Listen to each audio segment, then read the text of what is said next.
Believe me, I know most of you have had enough of this bloke, and I thought it might be best for me and you to ignore his latest bit of attention-seeking. But on balance, I thought it best to point out briefly some of the latest musings, the wild conspiracy theories and total lack of self-awareness coming from former Prime Minister Kevin Rudd. He appeared on the Green Left website The Guardian over the weekend. This was a piece that was based on a speech he gave at Sydney University. It was another bitter, delusional rant about how News Corp apparently hates Labor's guts, as he puts it, and the poor old Labor Party, ALP, doesn't get a fair go, he says. Here's how he opened up the piece. Australia has become the complacent country. Complacent about its future economic competitiveness, complacent about climate change, of course. Complacent about how to navigate our future in the region, given China's rise, America's response, and a neighbourhood increasingly torn between the two.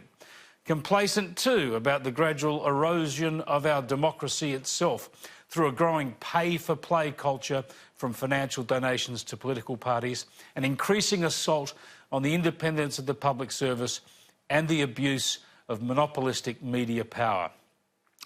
Whoa, Kevin reckons there's a lot wrong with this country, apparently. Now, complacency is an interesting word because I agree it has been crucial in the dismal decade or so that Australia has endured.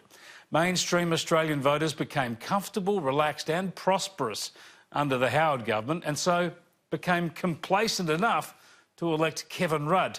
From budget blowouts to mountains of debt, from public spending disasters to political donation scandals, and from the horrific and tragic unwinding of our border security regime to the over-budget and overtime shambles that is the national broadband network, little has gone right ever since. News Corp papers too were complacent enough to support the election of Labor under Kevin Rudd, or at least they were foolish enough to believe him when he said he would be an economic conservative and keep our borders secure. So, Kevin Rudd, we were a complacent country once, way back in 2007. And thanks to all the damage that you did, we are unlikely to be a complacent country again for a long, long time.